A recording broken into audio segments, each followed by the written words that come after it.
Hello students, Mehreen here. Welcome back to the Literary Luminescence. In my previous video, I gave you an extensive introduction to Coleridge's early life and his political interests. I also talked about his love for Mary Evans and his destructive marriage with Sarah Fricker. In this video, our main concern would be the relationship between Wordsworth and Coleridge and how opium and wine parties demolished mental, physical, emotional health of Coleridge. So let's start. I just want you to be with me till the end of the video, though the video is not so long. The Coleridges had settled in the cottage at Clevedon in Somerset. Here Coleridge pursued his literary studies, wrote a few poems, and undertook the publication of a political and literary periodical, The Watchman, which ran till 10 numbers. In 1796, he brought out the first collection of his verse under the title Poems on various subjects. This collection was well received. In December 1796, 2 months after the birth of their first child, Hartley, the family moved to Nether Stowey, also in Somerset. At Nether Stowey, Coleridge virtually abandoned his political liberalism, which was generally associated with atheism, and turned to religion and preached in Unitarian chapels in Bath. He had met Wordsworth in 1795, and this year was very important because both poets were meeting in 1795, and the two had felt attracted to each other by a common interest in political idealism and poetry. In 1797, Wordsworth and his sister Dorothy moved to Alfoxden to be near the Coleridges. Remember students, the two poets were temperamentally different, but they had great regards for each other's talent and each stimulated the other. Coleridge was brilliant and commanded a vast range of ideas, while Wordsworth was morally profound. Coleridge was fitful and restless, while Wordsworth possessed great emotional stability. And this emotional stability is very much vivid in his poems like Solitary Reaper and Daffodils and so many others. Coleridge said that when compared to Wordsworth, he felt himself a little man, and Wordsworth felt that he was no match for Coleridge's profundity. Dorothy, who was a sister of Wordsworth, has given a very vivid impression of the personality of Coleridge during these days. She says he is a wonderful man, his conversation teems with soul, mind and spirit. Then he is so benevolent, so good-tempered and cheerful, and like William, interests himself so much about every trifle. At first I thought him very plain, that is for about 3 minutes. He is pale, thin, has a wide mouth, thick lips and not very good teeth. But if you hear him speak for 5 minutes, you think no more of them. His eyes is large and full and not very dark but grey, such an eye as would receive from a heavy soul the dullest expression. But it speaks every motion of his animated mind.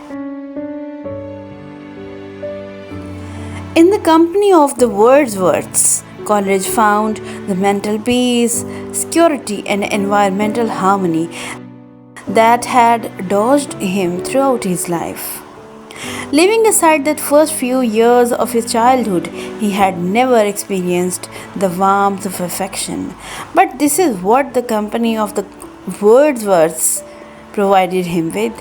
This resulted in the sudden flowering of his genius, a sudden release of his creative impulse, and he wrote The Ancient Mariner, the first part of Christabel, Kubla Khan, and some of the best conversation poems during this period. However, happiness was precariously achieved even here. There were quite a few disturbing factors. In September 1798, a few months after the birth of his second son, Berkeley, Coleridge accompanied the Wordsworths to Germany.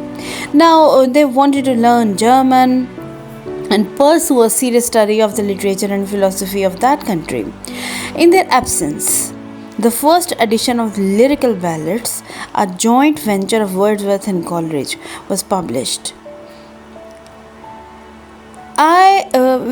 I think that with the publication of Lyrical Ballads, the Romanticism era started. It was the beginning of Romanticism in English literature history. The book invited much criticism and sold rather badly. Coleridge received the news of Berkeley's death and returned to Stowaway in July 1799.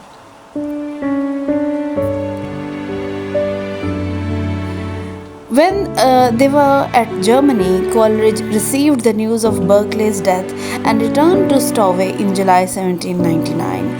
His absence from England gave Mrs. Coleridge a chance to be near Southey, and a comparison of her husband with her brother-in-law chilled whatever little affection had developed between the two.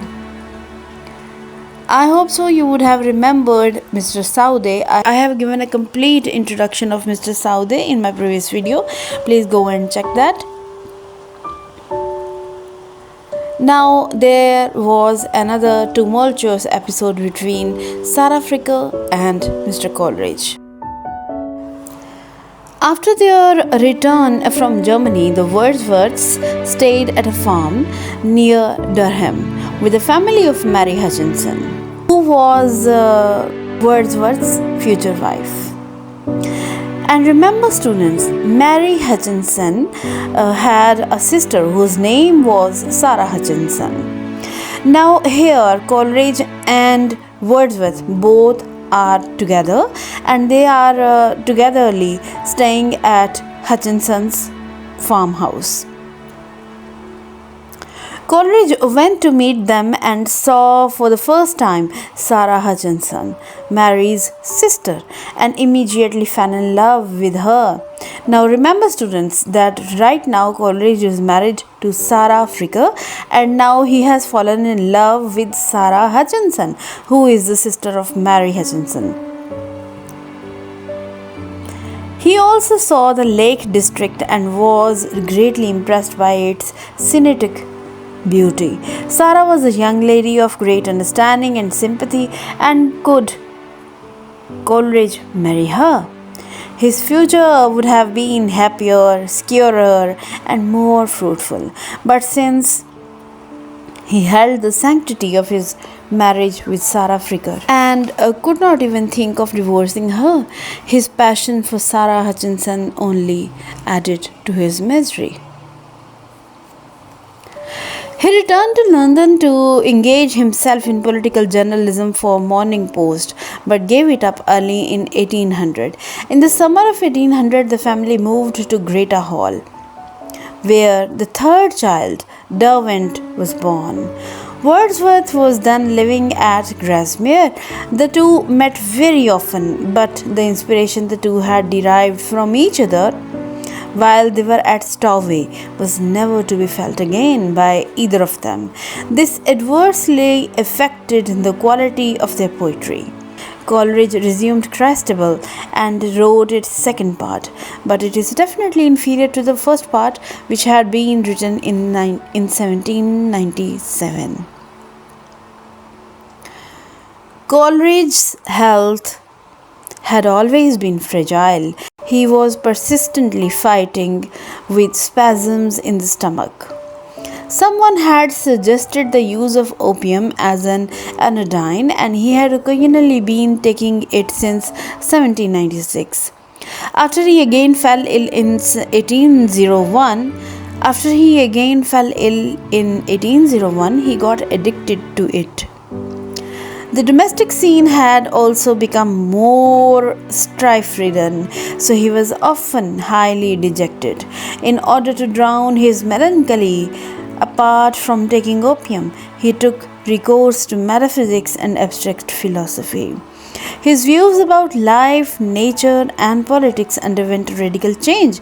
In politics, he became nationalist, and in philosophy, he began to believe in the supreme importance of mind and spirit.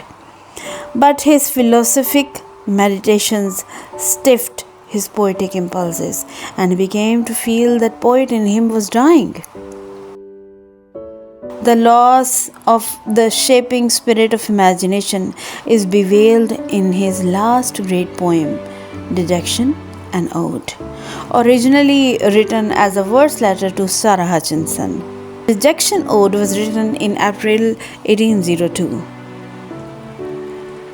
The next few years proved even more tumultuous. In 1803, he joined the Wordsworths on a tour of Scotland. But gone were the days of mutual trust and understanding between the two poets. The company of Wordsworth now often irritated Coleridge, so he left him. The same year, Southey had also moved his family to Greta Hall. In 1804, he left Southey as a sole master at Greta Hall, leaving his family also in his care. He was still under debt, so all he could do by way of financial relief for his life was occasionally to send her a small amount of money.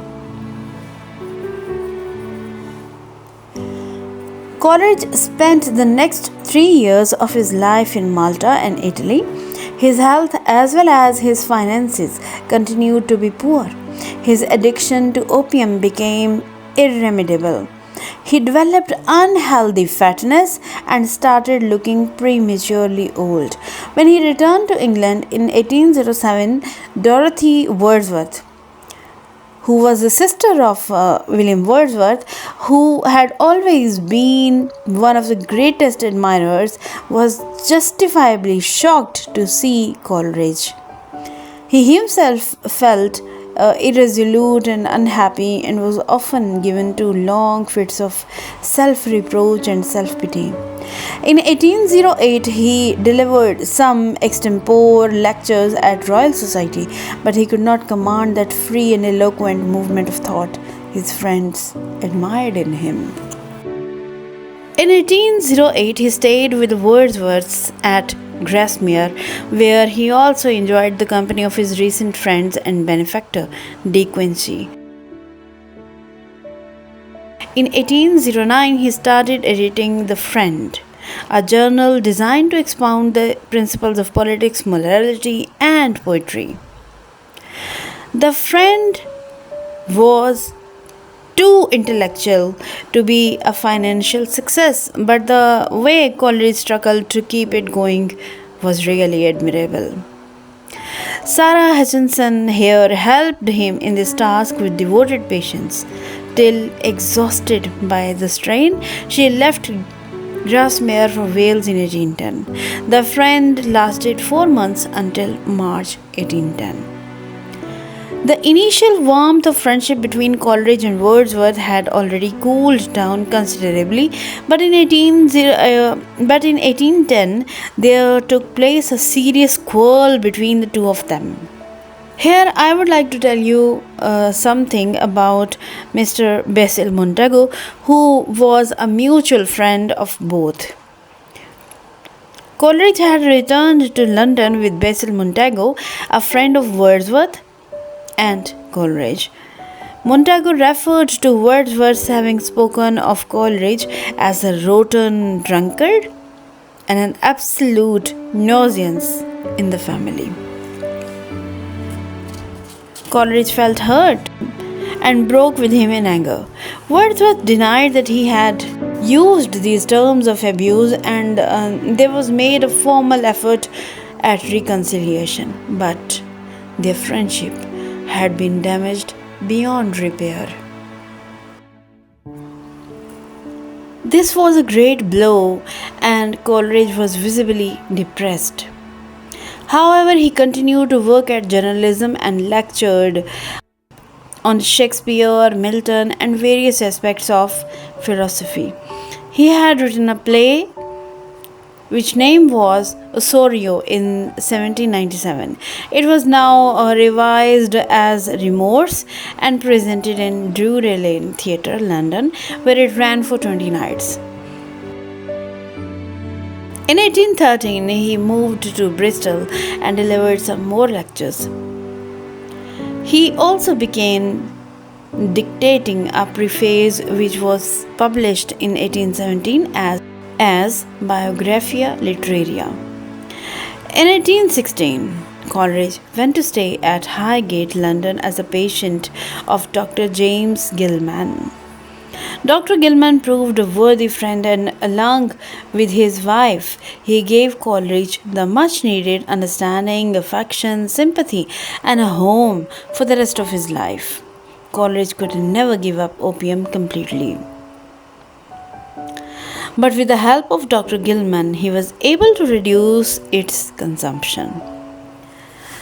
Now, here comes another very big name of Romanticism, Lord Byron, who was also a politician besides being a poet. Lord Byron was highly impressed by Christabel and Kubla Khan, and mainly through his efforts, both these poems were published in 1816. In 1818, he delivered some more lectures on philosophy and Shakespeare and edited a selection from the Friend. Though Coleridge could hardly adhere to his lecture programs, they brought him much fame, and in 1824, when the Royal Society for Literature was founded under the patronage of George IV, Coleridge was made one of the first 10 associates with a pension of £100 a year. He also undertook a continental tour in the company of Wordsworth and spent a fortnight in Germany traveling along the River Rhine. This tour improved his health slightly. In 1830, he published his last work on the constitution of church and state. But now he became a physical wreck and was forced to keep to his attic till his death on July 25th, 1834.